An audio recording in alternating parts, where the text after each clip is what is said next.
আসসালামু আলাইকুম ওয়া রাহমাতুল্লাহি ওয়া বারাকাতুহু নাহমাদুহু ওয়া নুসাল্লি ওয়া নুসাল্লিমু আলা রাসূলিহিল কারীম আম্মা বা'দ। আজকের আলোচনার বিষয় হলো কুরবানির গোশত বণ্টন করার সঠিক পদ্ধতি কি, বা কুরবানির গোশত বণ্টন করার ইসলামিক নিয়ম পদ্ধতি কি রয়েছে। আমাদের এলাকায় বহু মানুষ কুরবানির গোশত সম্পর্কে বা কুরবানির গোশত বণ্টন সম্পর্কে সঠিকভাবে অবগত নয়। এই জন্য আজকে এই আলোচনা আপনাদের সম্মুখে পেশ করা হচ্ছে। আশা করি আপনারা ভিডিওটি শুরু থেকে শেষ অবধি দেখার চেষ্টা করবেন। কুরবানির গোশত সম্পর্কে আল্লাহ তাআলা কোরআন শরীফের মধ্যে একাধিক আয়াতে ইরশাদ করেন।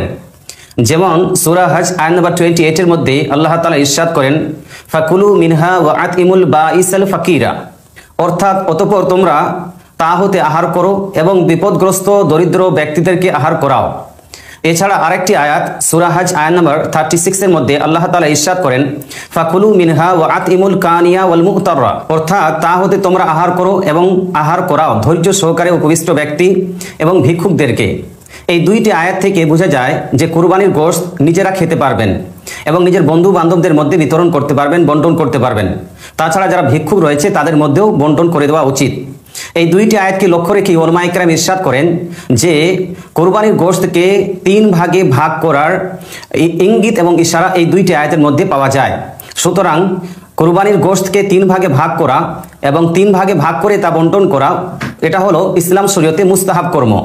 3টি ভাগে এইভাবে ভাগ করতে হবে যে এক ভাগ নিজেদের জন্য রেখে নিতে হবে এবং আরেকটি ভাগ বন্ধু বান্ধবদের মধ্যে, আত্মীয় স্বজনদের মধ্যে বিতরণ করে দিতে হবে এবং আরেকটি ভাগ গরিব মিসকিন যারা আছেন, যারা অভাবগ্রস্ত দরিদ্র সীমার নিচে বসবাস করছেন তাদের মধ্যে বিতরণ করে দিতে হবে।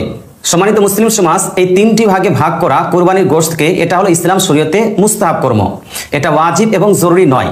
যেহেতু এটা ওয়াজিব এবং জরুরি নয়, সেহেতু কোনো ব্যক্তি যদি কুরবানির পুরো গোশতটা গরিব মিসকিনদের মধ্যে বিতরণ করে দিতে চায় তাহলে সে করতে পারবে। তেমনিভাবে কোনো ব্যক্তি যদি কুরবানির পুরো গোশত নিজের জন্য রাখতে চায়, নিজের পরিবারের জন্য রাখতে চায়, সেও রাখতে পারবে।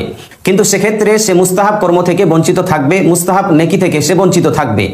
সম্মানিত মুসলিম সমাজ, এখানে আরও বলি যে যদি কোনো ব্যক্তির পরিবারে সদস্য সংখ্যা অনেক বেশি হয় এবং কুরবানির গোশতকে 3 ভাগ করার পর ওই 1 ভাগ গোশত তার পরিবারের জন্য যথেষ্ট না হয়, এই ক্ষেত্রে সেই ব্যক্তির জন্য 2 ভাগ, এবং 2 ভাগ যদি যথেষ্ট না হয় তাহলে 3য় ভাগটিও নিজের পরিবারের জন্য রেখে নেওয়া, এটা হলো উত্তম কর্ম।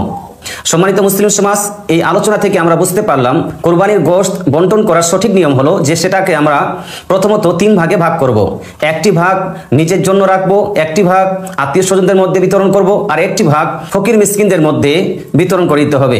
এটা হলো ইসলামের মধ্যে উত্তম কর্ম। যাই হোক, আজকের এই বিষয়টি আমি এখানে ক্লোজ করছি। ইনশাআল্লাহ নেক্সট টাইমে আবার কোনো বিষয় নিয়ে আপনাদের সম্মুখে উপস্থিত হব। ততক্ষণ ভালো থাকুন, সুস্থ থাকুন। আসসালামু আলাইকুম ওয়া রাহমাতুল্লাহি ওয়া বারাকাতুহু।